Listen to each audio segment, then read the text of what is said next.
So hi, my name's Tony Auciello Jr. I'm the owner, winemaker, and master pizzaiolo at TerraCello Winery.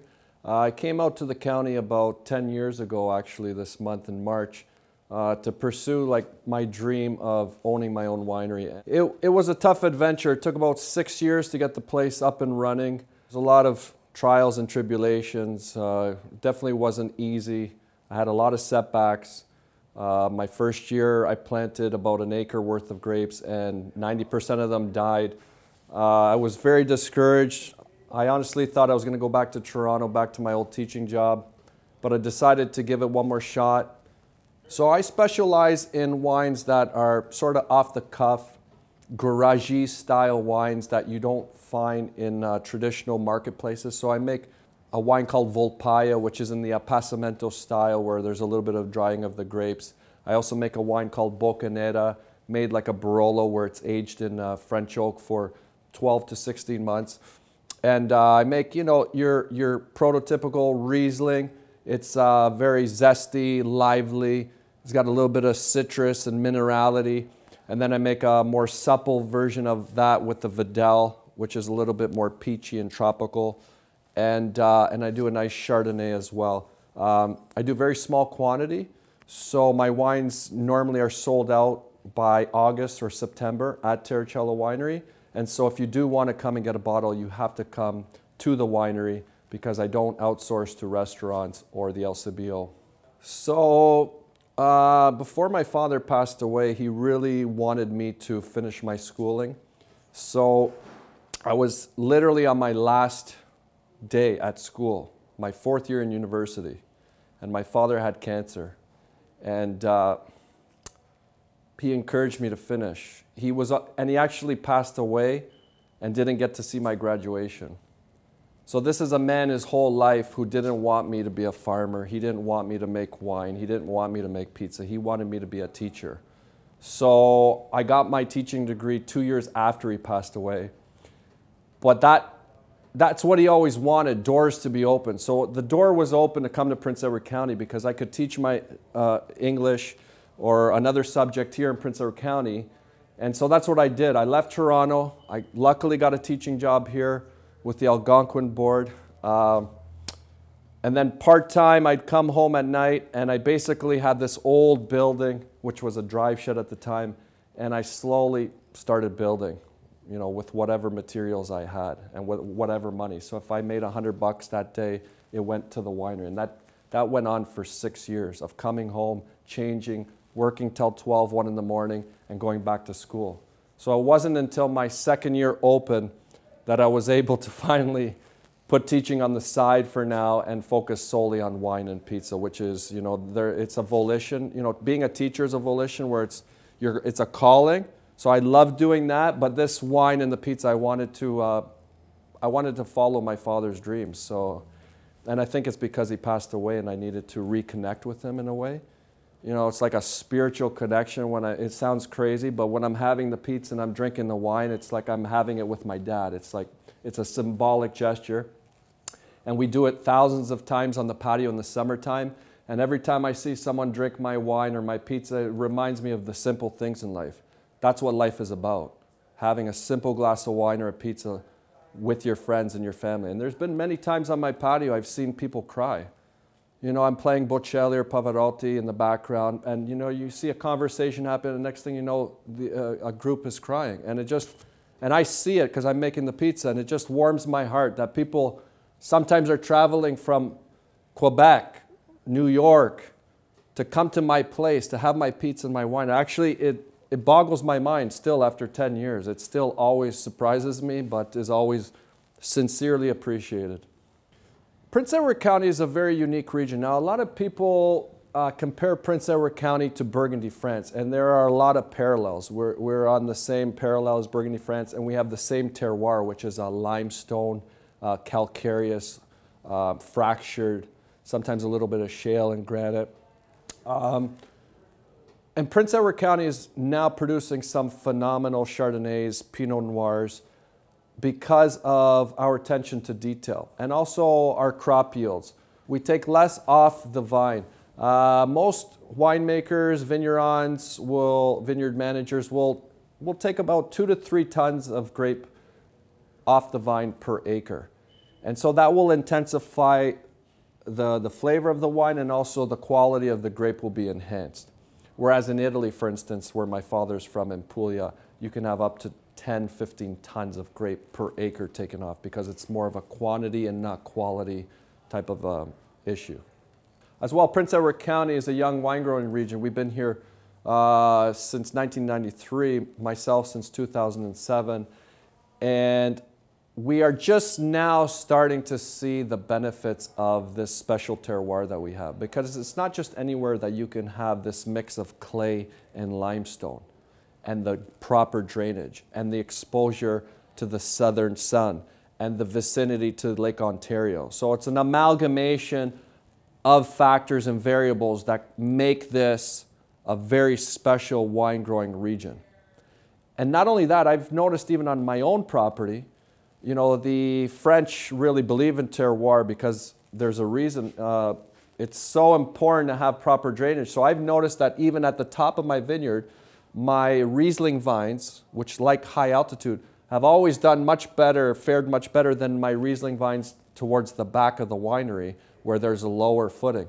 So making wine in Prince Edward County is not easy. It's very difficult. There's many factors. Topography, geography, landscape, the winemaker's ability, the vineyard manager's ability, the whole team around making the wine. But in the end, I think that we will be regarded as one of the best winemaking regions in the world. It may take 20 more years, it may take 50 more years, but slowly but surely we will get the recognition that I believe a lot of us deserve. All right, so right now we're going to try my signature wine. This is called Bocca Nera. Bocca Nera in Italian means stained mouth, because it has been said that this is the darkest red wine in the county, and you can see some of that staining leaching through the barrel. So I use 100% French oak, and Bocca Nera is made like a Barolo, where it'll stay in the barrel for anywhere from 12 to 18 months. So I taste it about once a month, once every 2 months, and then I release it barrel by barrel. So I actually have customers that are on a sign-up list that will wait till a barrel is released, because I don't bottle it all at one time. I like to stratify the bottling and the barreling, and a lot of times I'll bottle the wine right from the barrel, which is not a common practice anymore. This is something that was done in Italy, you know, in my father's, my grandfather's time, 120 years ago. And I can't emphasize that, because when you bottle a wine right from the barrel, sometimes you're picking up sediment and other impurities, but that adds to the character of the wine. Whereas most wineries, a commercial winery, may put it through a filter system. And personally, I don't believe in filtration, especially with my reds. Sometimes a white wine is a little bit difficult, a little bit stubborn, it's cloudy, and you have to filter it or bentonite and filter it. But with the Bocca Nera, I can tell you I have yet to filter a Bocca Nera, and you know, it'll come through. Also, it can affect the color. And with this wine here, my goal is to make it as dark and plummy and viscous as possible. So because it's made like a Barolo, in Italy you'd actually leave it in the barrel for 4 years by law, before you're allowed by law to release the Barolo. Here in Prince Edward County, we don't have those restrictive rules, because we're still a young wine growing region. You know, you never know, it could change. So I basically decide when the Bocca Nera is ready to release. People say, well, how do you get that color? And a lot of it comes from my father's and grandfather's recipes from Italy, how they made wine, how I ferment the wine. And it's also the prototypical Italian styles. The Italians love darker wines. And so growing up in that environment, this is second nature. We care for wines that have a little more substance. And that has to do with our food. Because our pizza is so heavy with the sauce and the richness of those sun-dried tomatoes, you need a wine that's a little beefier and that will stand up to the pizza. So that's really the ideology behind the Bocca Nera. All those nuances, like the vanilla, are leaching out of the barrel little by little, day after day. And so if you were to drink it every day, you don't really notice. But when I come to the barrel and taste it after a month or 2 months, I'm like, wow, this wine really moved. It really progressed. And so I'm what they call a reductive winemaker. I don't tamper with the wines. I don't manipulate the wines. I'm almost like a hands-off. I'm like a father watching his son riding or daughter riding their bike for the first time, and you don't want to intervene. So I stay away.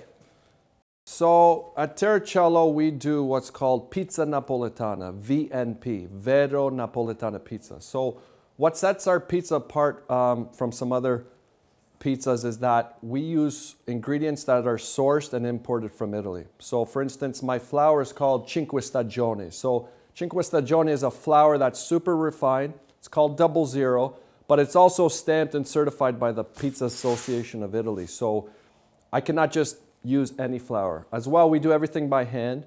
So all the ingredients are prepped the day before by hand, including the dough. I've been told that I'm crazy from people in the industry, but I don't buy anything in. I make it by hand at 4 o'clock in the morning. I get my oven ready. I let it sometimes burn for 24 to 36 hours. If I'm bored, I'll just light it a day before. And so I really take pride in the quality of the ingredients that we use here. And it's not necessarily a profit margin driven pizza. My profit margins are a lot smaller than what I could make, but I know that when people eat my pizza, and I've had it said to me from people I've eaten in Napoli, which is the original at Zio Michele's, it's very similar to what you'd get in Italy. And so that was my goal, not to just make a pizza for a tourist. You know, it was to make a great pizza for someone who is not only going to become a customer, but a friend. And oftentimes that's what happens with my customers. They come here, they get to know me because I'm here, I'm making the pizza, I'm the winemaker, and a lot of these people become like my family. Okay, so we're going to grab our nice tomato sauce that's been cooked on the stove for a few hours. You spread that out nice. So the Napolitana is very easy. It's just fresh sauce.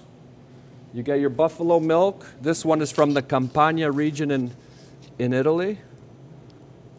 And you can see the difference between the texture, the quality, the flavor profile.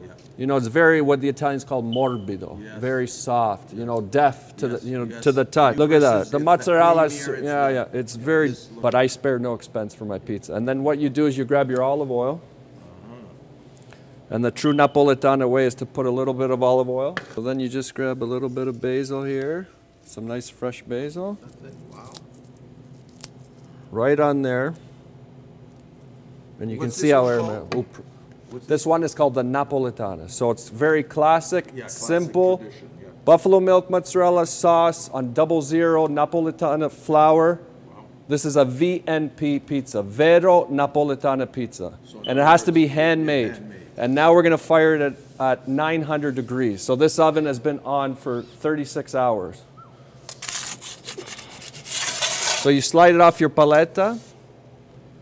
And in approximately a minute and a half, by law in Napoli, that pizza has to be done. Because of the heat. Yeah. And you don't want to play with it too much. You want to let it sit there. You want to let it do its thing. I've done my thing. You have to be patient. And another minute, we'll be having a nice pizza Napolitana. And you will see when you bite into this, the cheese is going to puddle. It's not like a processed cheese that sits there. This one here is very, you know, it melts. It oozes into the sauce. And so you get like a rosé type of a flavor when you eat the pizza. It's like eating a rosé sauce.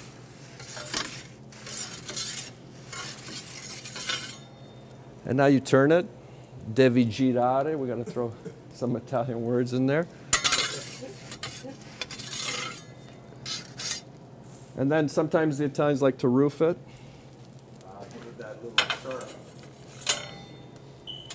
See, when you got the oven at the right temperature, you get that charring and that blistering on the bottom of the crust. And that's really what you're hitting for, that. And that's really not achievable with a regular house oven. No. And you can see the crust there. This is what TerraCello has become really known for, is our crust. It's not a crust that's filled with with dough. Yes, it's a light inside, airy. It's airy, but also crunchy, what the Italians call croccante. So you're going to have this juxtaposition between sauce and then the crunch, instead of just all mush. So it's the totality of the ingredients that make this pizza. Then I hit it again with a little bit of olive oil, Tuscan olive oil. You can tell by the color. And there's your Napolitana pizza with cheese from the Campania, sauce that's DOP, prodotto in Italia, fresh basil, and we're ready to eat, boys. Sometimes the wine industry can be a little bit too serious, and even myself, you know, when you're under stressful times with the vineyard or a frost, or, you know, something's not right at the bar, or stuff behind the scenes, sometimes we get a little bit too tense. But I think at the end of the day, it's important just to have a glass of wine, relax. There's always tomorrow. You know, my nonno, my grandfather always say there's always tomorrow. So if you don't get it all done in one day, the world isn't going to fall apart. Salute, chin chin. Ci vediamo.